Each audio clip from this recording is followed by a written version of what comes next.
Sound take 7 action. जी आप क्या एक तरफा भाषण कर रहे चले जा रही हैं आप ये? अरे इतना गुस्सा नहीं होना है सर, आपको भी कम जीएसटी लगे कल से। आप भी कल खरीदोगे, मान लीजिए कि कोई आप दवाई लोगे, चर्चा कर लेते हैं। ब्लड प्रेशर की दवाई लेंगे। उनको बोलने दीजिए। पर क्या मतलब मोदी जी का भाषण चलेगा पूरे दिन, फिर बीजेपी ही उस पर रिप्लाई देगी? गजब है ना। कल आप कोई भी बीजेपी ने अपनी बात रखी है, रिप्लाई आप दीजिए। जी बोलिए। चलिए शुरू कीजिए गाली। हमने तो सुना था कि मोदी जी के भाषण पे विपक्ष रिप्लाई देगा, सत्ता पक्ष का ही भाषण शुरू करवा दिया आपने। खैर चलिए वापस आते हैं, आपकी मजबूरी होगी, वापस आते हैं। देखिए आज ये क्लियर हो गया कि सस्ता हो सकता था सब कुछ, लेकिन मोदी जी ने 11 साल से गब्बर सिंह टैक्स जो तू समझा? हाँ नहीं तू समझा नहीं।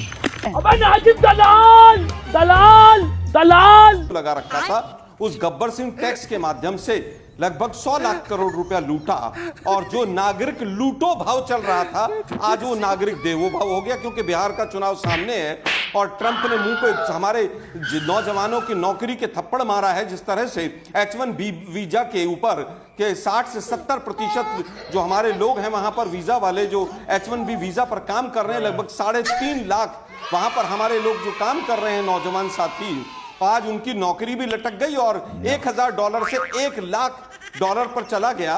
कि जिस तरह से जो आज हालत हुई है उससे ध्यान भटकाने के लिए आज मोदी जी प्रकट हुए, क्योंकि नॉन बायोलॉजिकल प्रधानमंत्री साहब आज प्रकट हुए। अरे भाई इतना ही अच्छा कर दिया था तो एक तरफा भाषण देने की क्या जरूरत थी? एक प्रेस कॉन्फ्रेंस कर देते। लेकिन दिक्कत यह है कि लूट मचा रखी थी टैक्स टेररिज्म से। 1 नेशन और 8 डिजिट्स का पूरा टैक्स था, 8 लेवल पर टैक्स लगता था। अभी भी राज्यों का कैसे हित होगा, 40% का सेस कौन लेगा, कोई क्लैरिटी नहीं। बस आए हैं महामानव, प्रकट हुए और भाषण देकर चले गए।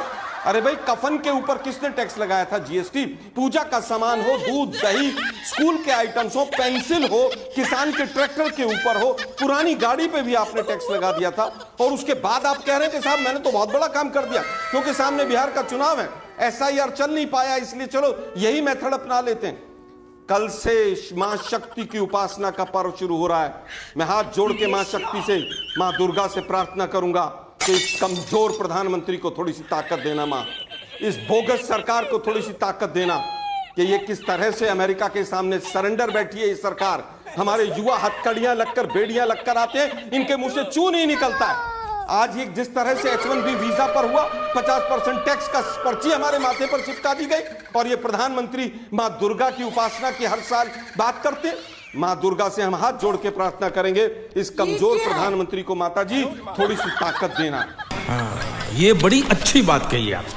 आज हालत यह है हमारे यहां पर कि जिस तरह से इन्होंने कहा कि सीमेंट के ऊपर 2014 में 170 रुपए का सीमेंट का कट्टा था, आज 400 रुपए का है।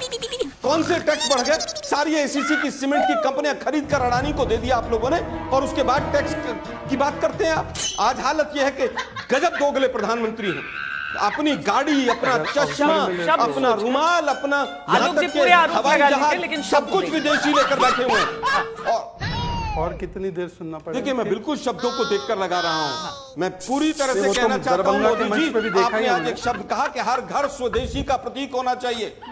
मुझे लगता है कि हर घर अगर स्वदेशी का प्रतीक हो तो मोदी जी शुरुआत आप कीजिए, विदेशी गाड़ियों से बाहर उतरिए, विदेशी हवाई जहाज में चलना बंद कीजिए, और वो विदेशी मशरूम अगर अभी भी आप मंगा रहे हो, मुझे डाउट है कि आप मंगा रहे होंगे, तो विदेशी मशरूम विदेशों से मंगाना बंद कर दीजिए।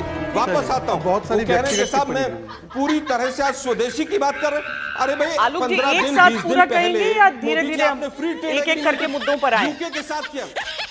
अब उनका भी तो हो गया ना इतना लंबा मैम। अब मुझे भी तो मौका दीजिए। फ्री ट्रेड एग्रीमेंट तीन देशों के साथ एक महीने में किया है, चाइना के साथ भी किया है, यूके के साथ भी किया है। अभी स्वदेशी की बात कर रहे हैं। 10 दिन पहले कॉटन के ऊपर 11% टैक्स था, पंजाब के कॉटन के ऊपर वो 0% कर दिया।